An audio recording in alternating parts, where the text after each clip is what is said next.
Hey everybody. So today we're racking off the chocolate caramel mead.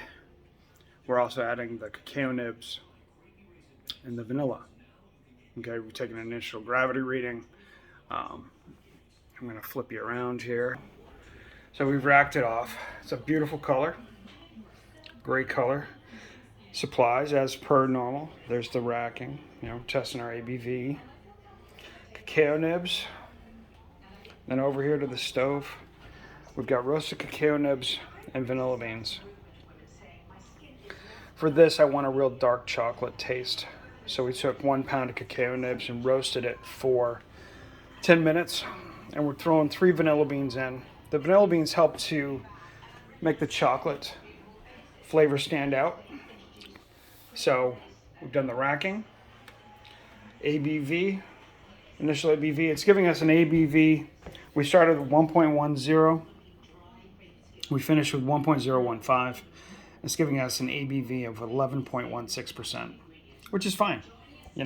Whatever you come up with for an ABV is what you come up with. If you want more, you can do more fruit additions or things like that. There are calculators online that will tell you exactly what you need for your what the amount of fruit will give you for an ABV addition. Okay, just to let you know. But all we're doing is we're using a paint strainer bag. It's been washed and sanitized. Not quite as sanitary after my hand, but my hand was washed at the same time. We're going to throw in 3 vanilla beans and 1 pound of cacao nibs into the mead. Just turn it around again. And then we're going to let that sit for 2 weeks. Okay, so we did the initial ferment. We laddered 1 teaspoon of nutrient after 2 weeks of initial ferment. We also stirred to degas it. Okay, very important on this one. I actually had an overflow when I was trying to degas it. It flowed right over my bucket, and my bucket's a 6.5 gallon bucket. It was frightening. It was it was everywhere. All right, so do your initial ferment like in the previous video. As it comes in, gently stir it to degas it after about 2 weeks. Okay. After 2 weeks, and you've stirred and degassed, add your 1 teaspoon of your nutrient. Stir that in. Wait every other day. It's 1 teaspoon. Okay, so wait a day, do nothing. The next day, add another teaspoon.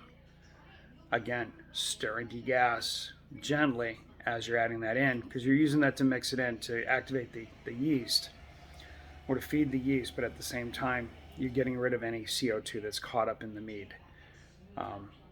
When that gas is caught up in the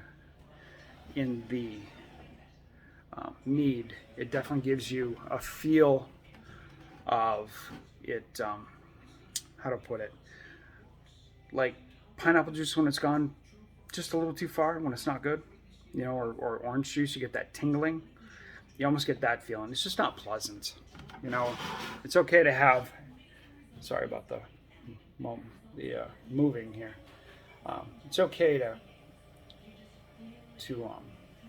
have a sparkling mead, but make it plant. Okay. By not degassing, you're not planting it. You're letting just reactions happen. It's not fantastic. So after your nutrients are done, we let it. So you do 3 applications, like we said, and once that's done, we let it sit for another 2 weeks. The goal is to make sure all activity is done and over. Okay.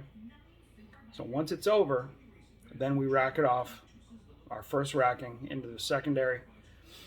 We took the ABV. We're going to add the vanilla beans, cacao nibs, and that's going to sit for another 2 weeks. Okay. If I don't have the flavor I want at 2 weeks, then I'll let it sit longer. It's rare, but it has happened that I've let stuff sit a month to give me the flavor I'm looking for. And I may actually throw in some oak twist into this one, depending how I feel. We'll see how it plays. That's the glory of all this stuff, is like this one's just, okay, I've found a basic recipe, but how do I make it mine? How do do we change it up? How do we play with it? How do we have fun with it? Okay, and that's true of any culinary adventure in life. You know, you have a base recipe, and as long as you know that base recipe works, you can play with it and do whatever you want. But if you follow the recipe the first time and it doesn't give you what you want, then you can go, okay, I need to make an addition here. I need to make a change here. I got to do this. And that's how I cook, you know, as a professional chef. It's rare I follow a recipe. It's just what it is. Anyhow, back to mead. So we're doing that. We're drinking a little 20-year Taylor Flodgate tawny port right now. Just a little sippy sip. It'd be good. You know, making mead requires a level of consumption. So that's what we're going to do. Okay. So anyways, we're going to float those back in. I may do a short little floaty video after this just so you see it. I just only have one hand and I don't have my phone stand with me to be able to video me as I'm working. So we're going to soak that stuff and away we go. Okay? All right. Have a great day, you guys. Best of luck to you. Bye-bye.